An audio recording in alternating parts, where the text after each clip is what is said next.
예배 가운데 나오신 우리 모든 성도님들 가운데 하나님의 풍성하신 사랑과 은총이 날마다 함께 하시기를 축복합니다. 산상순의 말씀은 계속해서 살펴보고 있는데요. 오늘도 역시 기도에 대한 주제로 함께 말씀을 나누고자 합니다. 마태복음 6장에서는 기도에 대한 말씀이 계속 이어지고 있는데요. 예수님께서는 외식하는 기도나 중언부언하는 기도와 같은 바르지 못한 그런 기도의 행태들을 지적하시면서 올바른 기도에 대해서 알려주고 계십니다. 그 핵심적인 내용은 하나님과 소통하는 기도로서 하나님의 마음과 뜻을 구하며 그 뜻이 우리의 삶을 통해 이루어지기를 위해 기도해야 한다는 것이었습니다. 우리 성도님들도 이런 식으로 좀 기도의 관점과 태도를 바꾸어 나가고 계시죠? 어떤 의무감, 종교적인 의무감이나 그런 어떤 책임감, 이런 어떤 부담감으로 기도하는 것이 아닌 하나님과의 진실한 관계 맺기로서 기도의 즐거움을 누리고 계시죠?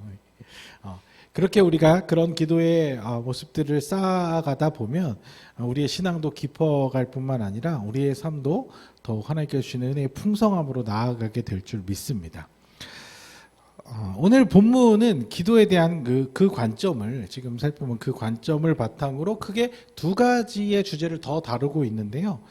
먼저 14절과 15절에서는 앞선 주기도문에 나타난 용서에 대한 개념을 추가적으로 좀 부연 설명하는 것을 살펴볼 수 있습니다. 14절과 15절 말씀인데요. 다시 한번 읽어볼까요?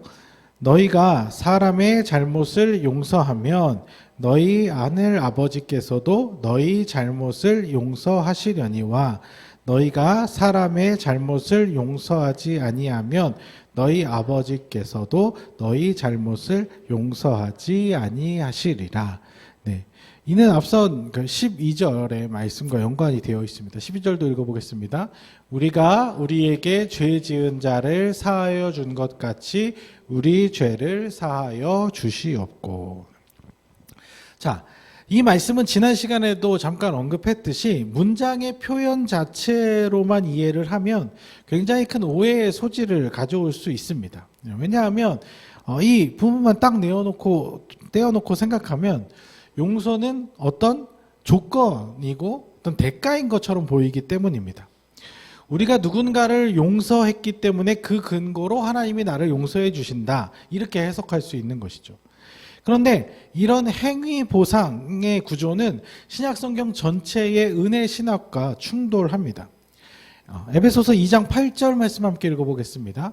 너희는 그 은혜에 의하여 믿음으로 말미암아 구원을 받았으니 이것은 너희에게서 난 것이 아니요 하나님의 선물이라. 우리가 죄를 용서받고 구원받은 것은 우리가 행한 어떤 행위의 근거 때문이 아니라 전적인 은혜며 값없이 받는 선물이라고 분명하게 말씀하고 있죠. 로마서 5장 8절도 마찬가지인데요. 함께 읽어보겠습니다. 우리가 아직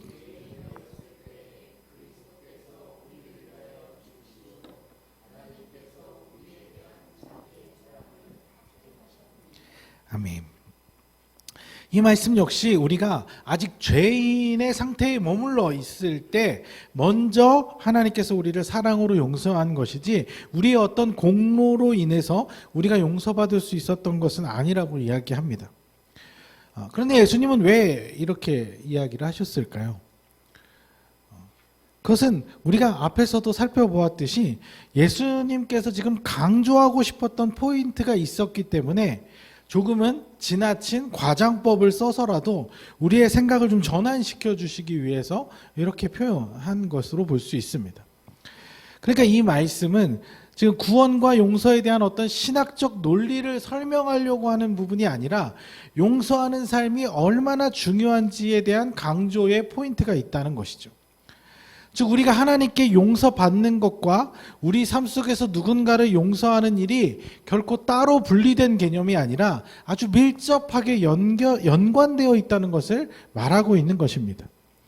우리가 하나님께 죄를 사함받고 구원받는 것은 대단히 영적인 일이고 신령한 일이고 또 우리의 인간관계 속에서 내가 누군가를 용서하는 것은 그냥 그 부차적인 일, 내가 세상에 속해서 살아가면서 해도 되고 안 해도 되는 소소하고 미미한 그런 일이 아니라는 것이죠.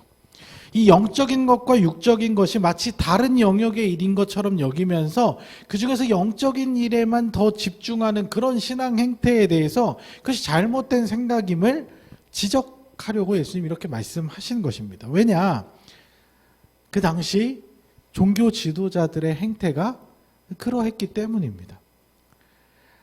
하나님 앞에서 거룩한 존재로 인정받기 위해서 사람들에게 드러나 보이는 회당에서 사람들 많은 거리에 서서 기도하고, 그렇게 기도는 열심히 하면서 기도의 시간은 꼬박꼬박 철저하게 지키면서 율법을 철저하게 지키면서 아주 종교적인 행위에 대해서는 남 부럽지 않게 정말 열심히 누구 못지않게 최선을 다하면서 자기의 삶 속에서는 타인에 대해서 쉽게 용서하지 않을 뿐만 아니라 오히려 자신의 그 어떤 종교적 우월감을 가지고 율법으로 서로를 정죄하고 판단하며 내가 맞고 너가 틀렸어, 넌 이래서 잘못됐어, 하나님의 마음과 상관없이 살아가는 이런 자들의 행태를 지금 예수님은 고발하고 지적하고 있는 것입니다. 우리가 지금 이사야서, 예레미야서 계속 쭉 읽고 있는데 마찬가지의 개념이 그 안에도 있어요. 이스라엘 백성이 종교적인 어떤 열심이 없어서 망한 것이 아니라 종교적인 열심은 겉으로 행하는 것 같지만 뒤에서는 정의와 사랑과 공의와 평화와 이런 것들을 다 내버렸기 때문에 하나님이 그들을 벌하신다고 분명하게 말씀하시잖아요. 그러니까 마태는 예수님의 이 말씀 속에서 하늘의 용서와 땅의 용서가 거의 같은 것이나 마찬가지다, 아주 밀접하게 연결되어 있다, 이렇게 말하고 있는 것입니다. 우리의 신앙생활과 우리의 삶이 분리된 것이 아니라 같은 선상에 있다는 것이죠. 마태복음의 전체적인 맥락에서 이런 관점을 자주 살펴볼 수 있습니다. 마태복음 18장 18절을 읽어보겠습니다. 진실로 너희에게 이르노니 무엇이든지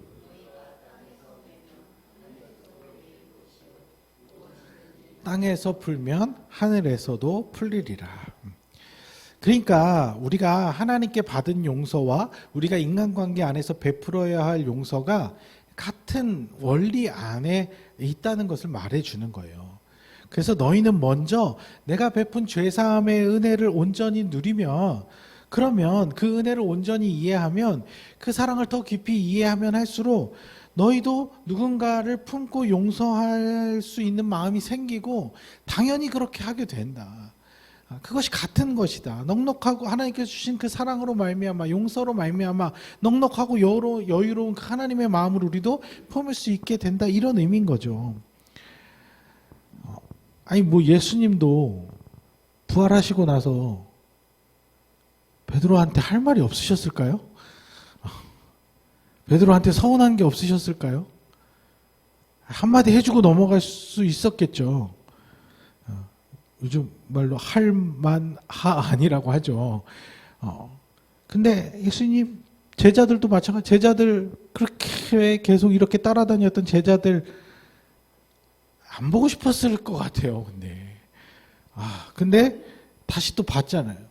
원망스러운 마음 없으셨겠습니까? 그거 아마 따지고 얘기하기 시작했으면 밤새 얘기했을 거예요. 아마 며칠, 일주일 내내 얘기해도 모자랐을 거예요. 근데 예수님 제자들에게, 베드로에게 그런 말씀 안 하시고 그냥 넘어가시잖아요. 왜 그러셨을까요? 예수님은 하나님의 더 큰 사랑을 확인함으로 말미암아 제자들과의 그런 소소한 오해와 갈등들이 그냥 아무 상관이 없어지게 된 거예요. 예수님은 십자가에서 모든 것으로부터 버림받은 것 같은 상처와 아픔을 겪으셨잖아요. 그렇지만 부활을 통해서 확실하게 하나님이 나를 지켜주고 계시는구나, 하나님이 나를 살리시는구나, 날 포기하지 않으시는구나라는 하나님의 그 크신 사랑을 확인하신 거예요. 하나님 절대 그 아들을 포기하지 않으신다는 것을, 잠깐의 고통과 아픔을 겪을지언정 결코 그대로 내버려 두지 않으심을 이미 경험했습니다. 죽음이라는 가장 두렵고 괴롭고 절망적인 상황까지 겪으셨지만 그 죽음도 하나님의 크신 사랑을 막을 수 없다는 것을 온몸으로 다 체험하신 거예요. 그렇게 하나님으로부터 엄청나게 큰 사랑을 경험하고 나니 그 과정 속에서 나를 힘들게 했던 여러 문제들, 나를 괴롭히고 상처 주고 배반하고 나를 고발하고 나를 욕하고 나를 무시했던 그 인간들이 여전히 남아 있다 하더라도 그들이 별 문제가 되지 않는 거예요. 그 문제들이 굉장히 소소해지는 거죠. 마태는 이런 개념을 뒤에 18장에서 예수님의 비유를 통해서 다시 한번 언급합니다. 그게 어떤 비유입니까? 10,000달란트 빚진 자. 10,000달란트 빚진 자가 그 어마어마한 천문학적인 빚을 탕감받은 이야기가 나오잖아요. 그는 그렇게 큰 은혜를 먼저 받은 사람임에도 불구하고 자기한테 겨우 100데나리온 갚지 않은 이 사람, 안 갚은 사람을 용서하지 않았어요. 품지 않았어요. 닥달을 했어요. 결국 어떻게 됐어요? 그래서 그로 인해 10,000달란트 탕감받은 것이 취소되고 다시 빚진 자의 삶으로 돌아가 버리고 말죠. 그러니까 이게 연결되어 있다는 거예요. 그러면서 그 비유의 끝에 같은 맥락으로 이렇게 정리를 합니다. 18장 35절인데요. 읽어보겠습니다. 너희가 각각 마음으로부터 형제를 용서하지 아니하면 나의 하늘 아버지께서도 너희에게 이와 같이 하시리라. 그러니까 이걸 자칫 그냥 이렇게 문장만 딱 떼어놓고 보면 협박 같잖아요. 니네 용서 안 하면 나도 가만 안 있어. 이렇게 협박 같아 보이지만 그 안에 담긴 진짜 의미는 이것이 같은 개념 안에 있다는 거예요. 그러니까 마태는 예수님의 이런 말씀들을 통해서 계속 우리에게 질문을 하고 있는 것입니다. 우리가 하나님께 10,000달란트 받은 자 아닌가? 우리가 이미 하나님께 그 크신 사랑을 받았다면 우리는 사람들을 어떤 태도로 대해야 하는 게 맞을까? 조금 더 여유를 가지고 넉넉한 마음으로 대할 수 있지 않을까? 세상의 방식대로 하나하나 일일이 대응하고 되갚아주고 아니면 마음에 꾹꾹 담아뒀다가 기회를 봐서 언젠가는 꼭 갚아줘 버리고 마는 그런 마음으로 살아가는 것이 얼마나 하나님 나라의 질서와는 상관없는 것인가. 우리는 하나님의 더 큰 사랑을 받은 자로서 훨씬 더 자유함을 누릴 수 있고 평안을 누릴 수 있는데 우리는 왜 그 기회를 놓치고 그 옹졸한 마음으로 그 마음을 붙잡고 살아갈 수밖에 없는가. 우리의 생각을 계속 전환시켜주고 있는 것이죠. 그러니까요, 여러분들, 예수님의 이 말씀을 이해할 때, 용서하고 싶은 마음이, 잘 안 생기는데, 하나님한테 안 혼날라고, 용서하고 싶은 마음 별로 없고, 그 마음이 지금 실제로 그런 마음 거의 안 생기는데, 벌 받을까봐, 하나님한테 혼날까봐 어쩔 수 없이 용서해야지, 아유, 내가 무슨 힘이 있어, 하나님 하라면 해야지. 이런 식으로 접근을 하면요, 용서가 다 안 돼요. 그리고 그 마음이 강하면 어떤 생각을 하시냐? 하나님이 원망스러워져요. 아니, 나도 아직 마음이 풀리질 않았는데 하나님 왜 자꾸 이렇게 용서하라고, 용서해야만 된다고 나를 왜 이렇게 압박해? 라면서 하나님에 대해서 원망감이 들 수가 있어요. 예수님은 우리에게 그런 방식을 강요하신 것이 아니라 용서가 안 되는 사람들이 있을 수 있어요. 갈등의 관계가 풀리지 않는 우리의 많은 인간관계들이 있을 수 있어요. 근데 그것이 있을 때 거기에 너무 매이지 말고 일단 그건 그냥 하나 제쳐두고 거기 놔두고 우리가 하나님으로부터 오는 더 큰 사랑에 먼저 집중하다 보면 이 문제가 자연스럽게 풀려진다는 거예요. 우리가 하나님과의 친밀한 관계를 통해 우리의 마음의 평안함과 안정감과 여유와 넉넉함들이 생기게 되면요, 희한하게도 자연스럽게도 우리의 마음이 부드럽고 유연해지고 하면서 이 문제들을 크게 개의치 않고 자연스럽게 넘어갈 수 있는 그런 넉넉함이 생기게 된다는 것이죠. 즉 하나님과 나와의 관계가 회복되어 갈 때 나의 인간관계도 자연스럽게 회복되어 갈 수 있는 것이고 그로 인해 우리는 그 관계의 갈등을 극복할 수 있게 되는 것이죠. 그러니까 이게 연결이 되어 있기 때문에 그걸 반대로 뒤집어서 설명하면 마태와 같이 얘기가 되는 거예요. 반대의 개념. 우리가 인간관계 안에서요, 너무 고집스럽고 표독스럽게 우리의 마음을 굳게 닫고만 있으면요, 그래서 의도적으로 의지적으로 내가 절대 용서하지 말아야지 하고 마음에 빗장을 걸고 있으면요, 이거는 또 어떻게 이어지냐면 하나님과 나와의 관계가 어려워지기 시작해요. 연결되어 있기 때문에. 그래서 하나님과 소원해지고 멀어지고 불편해지게 될 수 있다는 것이죠. 그러면 우리는 결국 그 은혜의 풍성함을 잃어버리고 그 사랑을 또 누리지 못하는 악순환으로 가버리는 거예요. 그렇게 우리는 하나님으로부터 받은 큰 사랑과 은혜가 우리의 삶의 관계를 통해서 흘러가도록 선순환되도록 살아가야 한다는 것이죠. 그래서 우리는 이 땅을 살아가면서 깨어진 관계와 상처들로 인해 갈등과 다툼, 미움과 분노에 노출되기가 정말 쉽습니다. 그럴 때 예수님이 가르쳐 주신 것처럼 기도하는 것이죠. 그 기도 가운데 하나님의 크신 사랑을 구하면서 하나님과의 그 친밀한 관계를 날마다 확인하다 보면 그 모든 갈등과 다툼, 미움과 분노를 조금씩이라도 우리는 극복해 나갈 수 있게 되는 것입니다. 그 참된 자유와 평안을 조금씩 누리면서 하나님의 참된 용서의 은혜 안에 들어가는 것이 하나님께서 우리에게 원하시는 바인 것이죠. 자, 그리고 그 다음은 금식에 대한 주제인데요. 16절의 말씀도 다시 한번 읽어보겠습니다.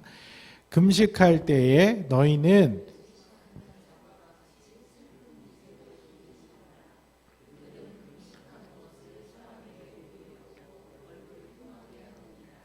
내가 진실로 너희에게 이르노니 그들은 자기 상을 이미 받았느니라. 예수님께서는 지금 그 당시 금식하는 사람들의 외식적인 행태에 대해서 지적하고 계시는데 웃기죠?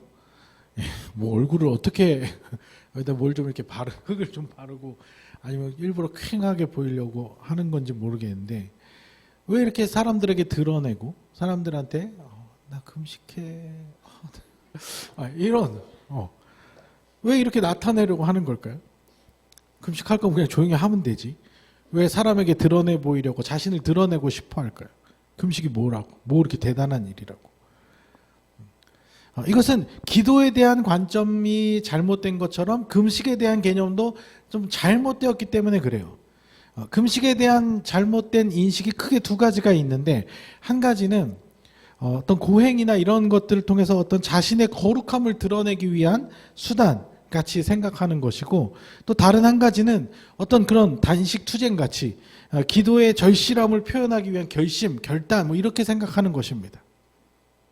금식이 이런 것입니까?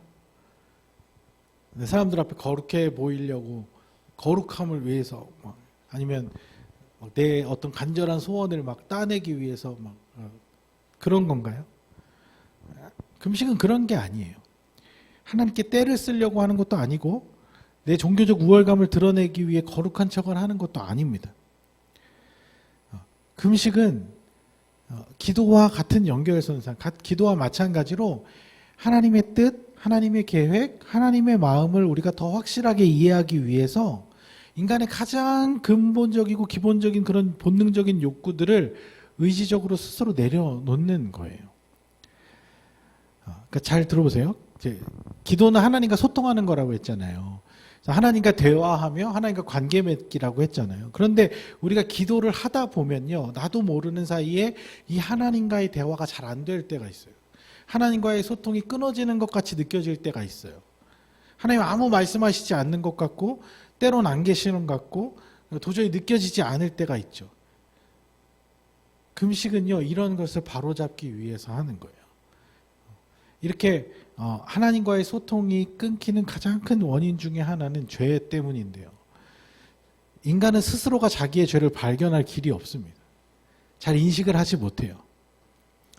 예를 들어 구약에 다윗이 밧세바를 범하는 죄를 범했을 때도 말씀을 잘 살펴보면요, 결코 이게 우발적인 것 같지만 우발적인 죄가 아니라 굉장히 치밀하고 계획적인 범죄인 것을 살펴볼 수 있습니다. 게다가 그 일을 그렇게 저지르고 난 후에도 그 일을 덮기 위해서 더 큰 죄를 계속 쌓아가죠. 가장 충성스러운 장군인 우리아를 고의로 죽게 만들고 그걸 감추기 위해서 온갖 잔머리를 쓰죠. 근데 재밌는 것은 다윗이 이런 엄청나게 나쁜 짓을 아무렇지도 않게 하면서 자기가 뭘 잘못하고 있는지 전혀 몰랐다는 거예요. 나단 선지자가 찾아와서 그 비유로 그 이야기를 해주기 전까지는 자기가 모르고 있었다는 거예요. 죄의 속성이 그래요. 죄의 속성은 항상 이런 식으로 우리의 양심을 속이고 마비시켜 버립니다. 그래서 나 스스로를 객관적으로 바라보지 못하게 해요. 그래서 우리는 이렇게 우리의 스스로의 죄를 발견하지 못한 채 아주 작은 것들부터 나도 모르게 죄가 쌓이면서 하나님과의 관계가 문제가 생길 수가 있어요. 그럼 기도가 잘 안 되죠.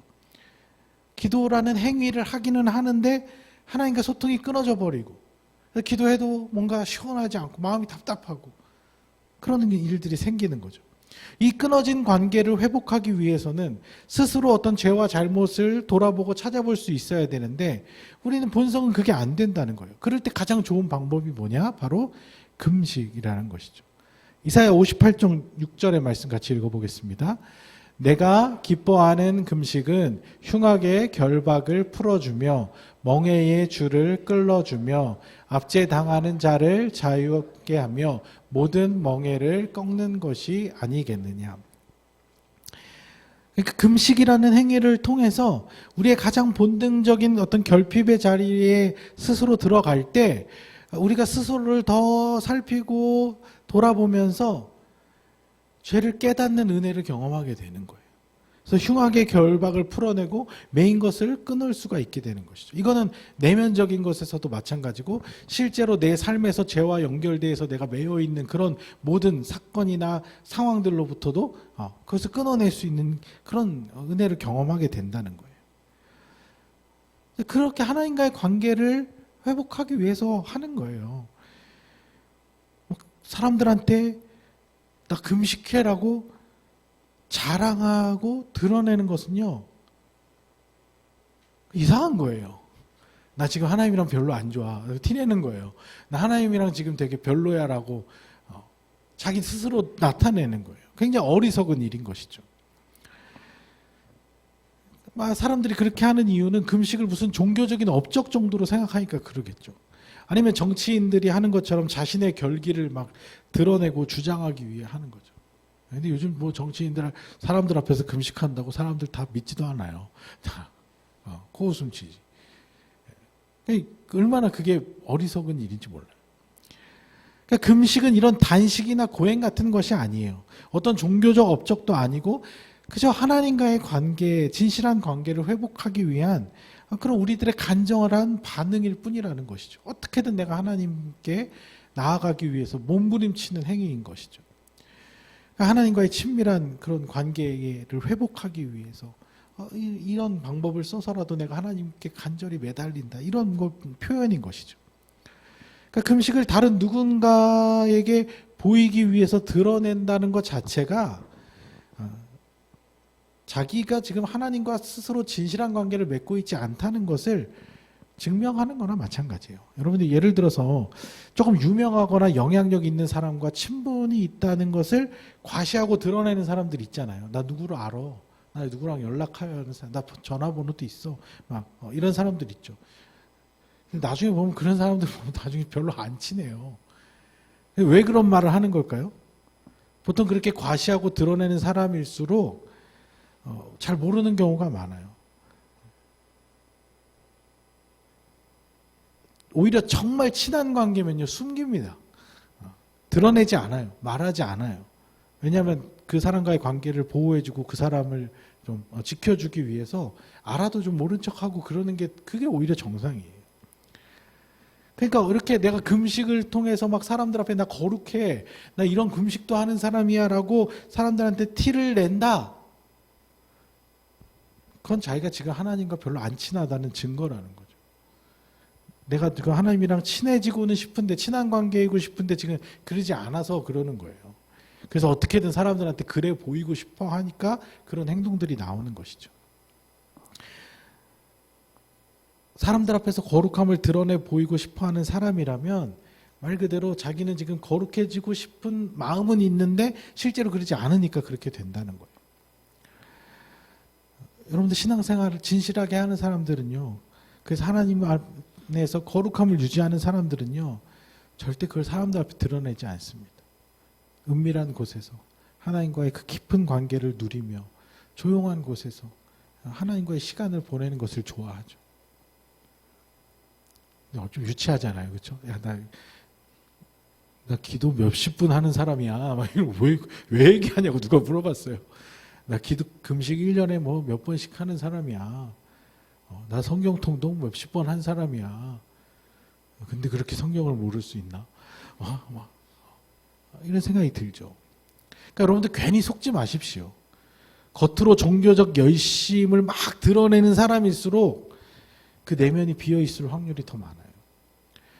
겉으로 드러내는 것이 아닌 은밀한 곳에서 하나님과의 풍성한 관계를 누리는 시간에 집중하다 보면요, 우리의 거룩함은 나도 모르는 사이에 삶을 통해 증명이 되게 돼 있어요. 사람들한테 드러나게 돼 있어요. 그러니까 내 믿음 몰라준다고 뭐 서운해할 것도 없고요, 내 신앙을 사람들이 제대로 평가해주지 않는다고 막 아쉬워할 것도 없습니다. 그럼 뭐 사람들한테 평가받아서 뭐 하게요? 하나님이 우리를 진실하게 보시고 하나님이 우리를 잘했다 칭찬하시면 되는 거잖아요. 그래서 그 하나님과의 진실한 관계를 위해 날마다 진실하게 하나님과의 소통하는 그 기도를 쌓아간다면요, 우리는 자연스럽게 하나님께서 기뻐하시는 바른 신앙의 자리에 서게 될 것입니다. 여러분도 혹시라도 금식을 하게 된다면 조용히 요즘 금식 시즌인 거 아세요? 부활절이 다가오고 있어요. 그래서 부활절 앞두고 이제 사순절 기간 지내고 있기 때문에 교회마다 막 이렇게 금식도 이렇게 하는 듣고 있는데, 그걸 뭐 행사같이 프로그램같이 할 것도 없고요.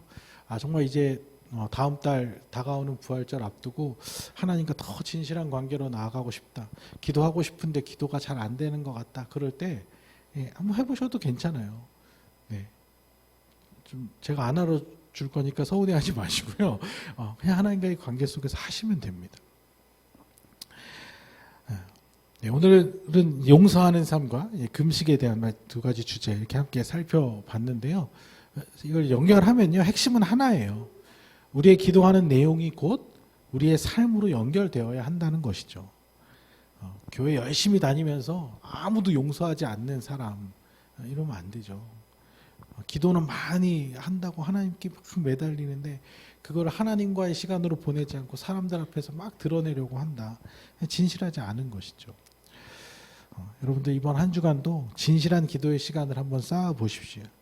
그 진실한 기도의 시간을 통해 하나님으로부터 오는 풍성한 사랑과 은혜를 매일매일 누리면서 하나님과의 친밀한 관계를 날마다 이어가시는 우리 모든 성도님들의 삶이 되시기를 주님의 이름으로 축복합니다.